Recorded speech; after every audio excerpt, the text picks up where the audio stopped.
क्या पाकिस्तानी टीम शाहीन शाह अफरीदी और बाबर आजम से ऊपर उठ चुकी है? लगातार जो आलोचनाएं हो रही हैं, दिग्गज खिलाड़ियों के बयान आ रहे हैं, उसको लेकर के पाकिस्तान के ड्रेसिंग रूम में क्या कुछ चल रहा है, इस वीडियो में हम आपको इसके बारे में जानकारी देंगे, क्योंकि जानकारी दी है टीम के वाइस कैप्टन शादाब खान ने। मेरे साथ सुकांत है, उनसे हम बात करेंगे। सबसे पहले तो यही बात कि आज पाकिस्तान का मुकाबला नामीबिया से था और ये मैच पाकिस्तान ने जीता, टॉप 8 का टिकट भी कटा लिया, लेकिन इस मैच में कई सवाल खड़े किए। पहला सवाल सुकांत आपसे यही कि क्या बाबर आजम की बल्लेबाजी नहीं आने वाली थी आज? देखिए, वो तो उम्मीद नहीं थी कि बाबर आजम बैटिंग करने आएंगे नहीं, क्योंकि अमूमन वो 4 नंबर बैटिंग करने आते हैं और अगर ऐसे देखें तो वो टॉप ऑर्डर के बैटर हैं। 1 नंबर से शुरू हुआ तो सफ़र अब पता नहीं कितने नंबर पर चला गया है और ये डिमोशन होते होते काफ़ी डिमोशन हो गया है। और ये डिमोशन ऐसा है कि वो डगआउट में बैठे रह गए, शादाब खान आ गए और उन्होंने रन बनाए आकर के, तो एक कॉन्फिडेंस भी उनके लिए हाई हो गया है। लेकिन जो बाबर आजम जैसे बैटर को अगर आप रख करके 5 या 6 नंबर पे, तो मुझे समझ नहीं आता फिर वो टीम में है क्यों। शादाब खान ने इसको लेकर भी कुछ बताया? क्योंकि आज जब वो आए, उन्होंने बात की पत्रकारों से इसे लेकर, तो क्या कुछ बताया गया उनकी तरफ से कि भाई बाबर आजम को नीचे डिमोट करने का क्या मकसद था या क्या कारण था? देखिए, वो जवाब बहुत गोल मटोल थी, क्योंकि जवाब भी उनकी तरह मतलब शादाब खान ने आज बहुत लपेट लपेट के जवाब दिए हैं। उसमें से ये जवाब था कि देखिए, सबको अपना रोल पता है। बाबर की अगर आप बात कर रहे हैं कि उनको डिमोट किया गया है या कुछ भी ऐसा, तो ऐसा नहीं है। उनका रोल डिफाइन है, टीम में सब बातचीत के साथ हो रहा है, लगता नहीं है रिया। और ये बात इसलिए मैं बोल रहा हूँ क्योंकि आपको डगआउट में मुझे वो जो इमोशंस दिखे थे सलमान अली आगा के, कहीं ना कहीं, क्योंकि वो जो आउट होकर के आए और बाबर आजम वहीं बगल में बैठे थे, उनका गुस्सा समझ आ रहा था कि कहीं ना कहीं कुछ की हो क्या रहा है। अब माइक हैसन की चल रही है कि कप्तान आगा की चल रही है कि किसके कारण से बाबर आजम बस बैठ करके वो कुर्सियां गर्म कर रहे थे, वो समझ नहीं आया। ठीक है, पाकिस्तान ने बहुत अच्छा स्कोर किया और साहिबजादा फरहान ने रन बनाए आकर के, पर एक चीज़ जो बहुत बड़ा सवाल यहाँ पे खड़ा होता है ना, कि पाकिस्तानी टीम साहिबजादा फरहान पे बहुत ज़्यादा डिपेंडेंट है। ऐसे में अगर उनके इनफॉर्म या फिर जो ऐसे कह लें कि जो लंबे समय तक जिसके कारण से आप उनको टीम में लेके आए हैं बाबर आजम, उनको आप लाए क्यों हो? यही 5-6 नंबर बैटिंग कराने के लिए, तो फिर उनके लिए तो बहुत सारे ऑप्शंस थे आपके पास। तो फिर बाबर आजम को 5-6 नंबर पर बैटिंग करा के या फिनिशिंग टच तो वो देंगे नहीं कि 18वें ओवर में आ करके। उनका रोल कभी रहा भी नहीं है। बिल्कुल, तो बाबर का ना रोल डिफाइन है, बाबर का ना एंकर की ज़रूरत है। मुझे ऐसा लगता है कि पाकिस्तानी टीम ने कह दिया बस भैया, आपको बस टीम में रख ले रहे, यही बहुत है। लेकिन बाबर आजम के अलावा एक और ऐसे खिलाड़ी, क्योंकि बाबर आजम कम से कम प्लेइंग 11 में तो थे। नामीबिया के खिलाफ जब प्लेइंग 11 की लिस्ट आई, उसमें बाबर का नाम था। डिमोशन हुआ, कितने नंबर पर आते वो साफ नहीं हुआ, लेकिन एक ऐसे खिलाड़ी थे जो टीम में ही नहीं थे।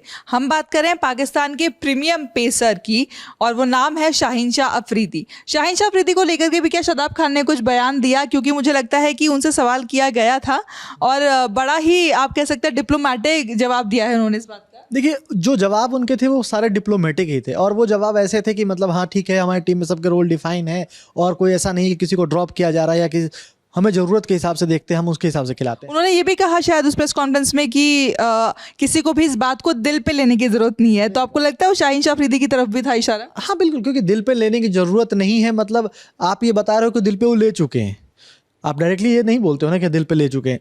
आप ऐसे बात करते हो कि उनको दिल पे लेने की ज़रूरत नहीं है, लेकिन ज़रूरत अगर नहीं पड़ रही है या नहीं पड़ रही है, आपको एक्सप्लेन करना पड़ रहा है, तो उसका मतलब ये साफ सब कुछ ठीक नहीं है। सब कुछ ठीक नहीं है। और आप अगर ये प्रेस कॉन्फ्रेंस में आके कि किसी को दिल पे लेने की ज़रूरत नहीं है, तो आप प्रेस कॉन्फ्रेंस में किसको बता रहे हो? क्योंकि जो टीम में प्लेयर है उसको तो आप डगआउट नहीं बता सकते ये बातें।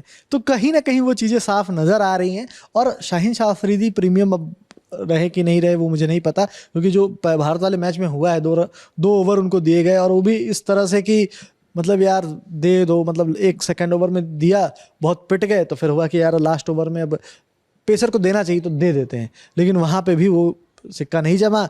तो बोला कि भाई सबने बहुत आलोचना की, शाहीन को बाहर करो, शाहीन को बाहर करो, कर दिया शाहीन को बाहर। उनके खुद के ससुर यानी कि शाहिद अफरीदी ने भी अपील की थी कि शाहीन को बाहर करो। हाँ, तो वही।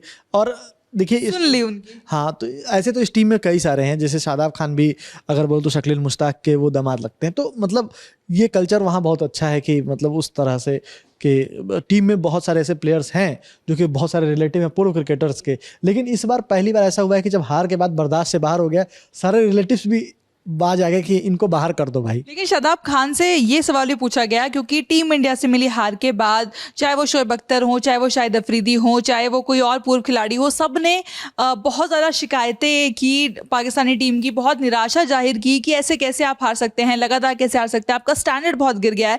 इन बातों को लेकर के भी प्रेस कॉन्फ्रेंस में सवाल हुआ शादाब खान से और एक बार फिर एक और डिप्लोमेटिक जवाब उनकी तरफ से आया, लेकिन बड़ा खरी खोटी एक तरीके से। बाकी सारे मुद्दों में भले ही डिप्लोमेटिक रहे हो, इस मुद्दे में बड़ा उन्होंने साफ साफ तरीके से सुना दिया और वो ऐसा सुनाया है कि मतलब ये बात बहुत चुभेगी और ये बात बहुत दूर तक जाएगी। क्योंकि अगर आप देखो कि शादाब खान ने बोला क्या है, अगर उस पर अगर आप जाएंगे तो वो सबसे पहली बात उन्होंने मोहम्मद यूसुफ के बयान को लेकर के कहा था, क्योंकि जहाँ पे उन्होंने 3 प्लेयर्स का नाम मेंशन किया था, उसमें शाहीन शाह अफरीदी थे, बाबर आजम थे और खुद शादाब खान थे। इनको कहा था कि अब इनको बाहर कर दो टीम से। उन्होंने इसे लेकर के ट्वीट किया था कि इनको ऐसा ऐसा करके। अब उसके बाद वो जो रिएक्शन था ना, उन्होंने वहाँ दिया रिएक्शन कि देखिए ऐसा है कि आप अगर चाहते हो कि वर्ल्ड कप की अगर बात कर रहे हैं हम, तो वर्ल्ड कप में एक हमारी ही टीम है जिसने भारत को हराया है 2021 में। तो 2021 T20 वर्ल्ड कप की बात कर रही थी जहाँ पे 10 विकेट से पाकिस्तान ने मैच जीता था। तो एक हमारी टीम है जिन्होंने एकमात्र उनको हराया है। आपने न कभी वर्ल्ड कप में भारतीय टीम को हराया है पहले, तो अब ये हराने और नहीं हराने और हिस्ट्री और ज्योग्राफी की क्या बात कर रहे हैं आप। तो आप नहीं करें तो बेहतर है। सो हमें पता है, हमने हराया है पहले और वो एक बार हम ही कर पाए हैं अब तक, ठीक है। उसके बाद हम नहीं कर पाए उसको, लेकिन एक बार अगर हुआ है तो वो हमारे कार्यकाल में हुआ है और हमने ही किया था वो काम। तो इसीलिए ना भूलिए, तो याद दिला दिया है उस चीज़ को। तो कहीं ना कहीं शादाब खान की इस प्रेस कॉन्फ्रेंस ने ये साफ कर दिया है कि पाकिस्तान के डग आउट में, उनके ड्रेसिंग रूम में सब कुछ शायद बहुत ठीक नहीं है। बाबर आजम और शाहीन शाह अफरीदी को अब ये सोचना होगा और समझना होगा कि टीम में उनकी जगह शायद अब नहीं बन रही है और पाकिस्तान की टीम उन दोनों से ऊपर उठ चुकी है और अब शायद आगे बढ़ना चाहती है। लेकिन सुपर 8 के मुकाबले अभी शुरू होने हैं, वहाँ पर क्या इन दोनों खिलाड़ियों की वापसी होती है, क्या वो फॉर्म में वापस लौटते हैं, ये सारी अपडेट्स हम आप तक पहुँचाएंगे। लेकिन उसके लिए आप हमारे साथ जुड़े रहिए। इस वीडियो में इतना ही। आपको क्या लगता है शाहीन शाह अफरीदी, बाबर आजम को लेकर के, हमें कमेंट सेक्शन में जरूर बताइएगा। मेरा नाम है रिया, साथ है सुकांत और आप देखते रहिए ललन टॉप स्पोर्ट्स। अगर 22 फरवरी को आप लखनऊ में ना यूपी में कहीं भी हैं तो घर पर बैठना बिल्कुल मना है, क्योंकि 22 फरवरी को आपके शहर में होने जा रहा है ललन टॉप यूपी अड्डा, जहां आएंगे आपके फेवरेट स्टार्स। बिना लाग लपेट के होंगी बहुत सारी बातें, बटेंगे ललन टॉप के गुलाबी तकिए और माहौल होगा फुल्ली चार्ज्ड। अब अगर आपको इवेंट के बाद बढ़िया बढ़िया रील्स देखते हुए यार जाना चाहिए था वाला फोमो नहीं चाहिए, तो 22 फरवरी को अपने सारे काम धाम छोड़िए और तशरीफ लाइए जुपिटर हॉल, इंदिरा गांधी प्रतिष्ठान, लखनऊ में।